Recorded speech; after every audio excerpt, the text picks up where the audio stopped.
Deputy Smith, and I'm grouped with question 14 in the name of Deputy Pringle, who is not here. So, Deputy Smith. Thank you very much. So, to ask the Minister for Social Protection the criteria required for a person to transfer from a job path to community employment, and if you will make a statement on the matter. Thank you, Deputy. Minister, you have 2 minutes to respond.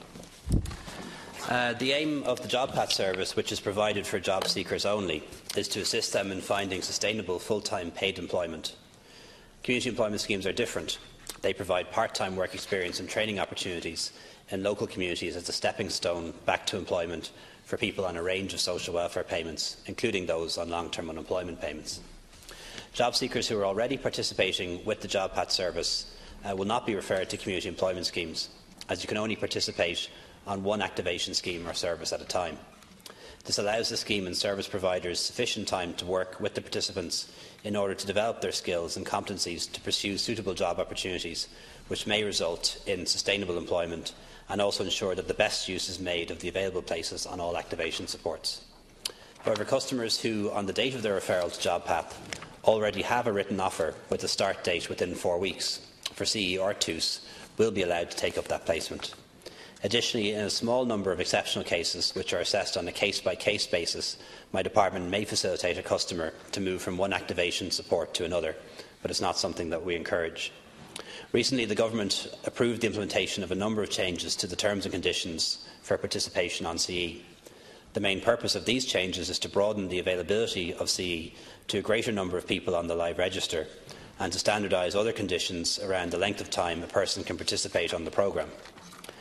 Those job seekers who have completed their 52-week engagement with Jobpath without finding suitable and sustainable full-time employment are now being referred back to their intro centres for an assessment by one of my department's case officers. They may then apply for other activation support, such as CE, thus ensuring ongoing availability to all schemes. My department keeps all aspects of its activation programmes under review to ensure the best outcomes for participants. Okay, thank you, Minister. Deputy Smith. Minister, firstly, can I thank you for taking the time to come in here today to answer questions, and wish you good luck over the coming days in your endeavours to become Taoiseach.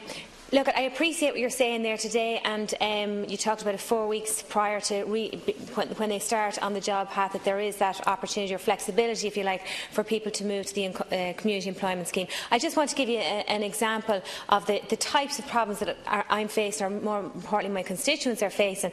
A young woman who has a skill set in childcare. As we know, there's huge need for staff and for skilled personnel in the childcare sector as well, had been on the job path. A position had come up in the community employment scheme. She would have been eligible in terms of having the skill set and the qualifications, but couldn't take up that place because of the restrictions around Jobpath. Now, I do appreciate what you're saying here today, that there is new criteria coming into place that might allow for that flexibility, but I would ask you to consider in any criteria that you might be bringing forward that there is some consideration that you may have somebody on a Jobpath scheme, but actually halfway through it there is something more appropriate for them on the community employment scheme. As we know, these schemes are so hugely important for all the different sectors, but particularly the childcare sector, which depends on staff on those schemes. I'd appreciate your comments on that. Well, first of all, thank you, Deputy, for your very kind words. It's been a pleasure to visit your constituency on a number of occasions in the past few weeks. I was in Bailieborough recently, and I was in Cootehill last night to meet some. The what? to meet. Yeah, well, as you know, Blanchardstown isn't at all far from Cavan, so I hope to be able to, indeed, which won't be forgotten. So, if I do have the opportunity to lead in the future, I won't forget the level of support that I appear to be receiving in the border counties. But just to, I suppose, to acknowledge your question, what we want to do is avoid a situation where people are changing from one scheme to the other, and you can understand for all sorts of reasons as to why that's impractical, whether it's from TUS to CE or CE to Jobpath or you name it. It's just not necessarily good in terms of getting outcomes for the person involved, or good for trying to administer those programmes. But we are now allowing, in a small number of exceptional cases, people to do exactly what you suggest on a case-by-case basis. And I do think taking up a place on one of the childcare fee schemes is very valuable, because obviously the services provided by those schemes in childcare is very important.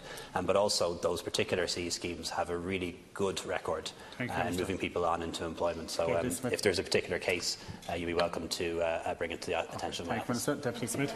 Thank you very much for your clear response there. Just in relation to that, for those particular cases, you might just outline where, because you say on an individual they're taken on a case-by-case basis, that you might refer to us exactly where people go for that specific consideration to a job. And I appreciate what you're saying, you don't want people chopping and changing. But this specific case, a girl had a skill set, there was a position available, it was probably more suited to her than where she was, and it would just be nice to think that there is that bit of flexibility there. Thank you. Thank you, Deputy Minister. To conclude. In the first instance, it should be to their local intro centre. But if it hasn't worked out for some reason, or if there's a dispute, if you want to raise it directly with my private secretary in my office, we'll certainly look into it. 30 seconds to produce your question.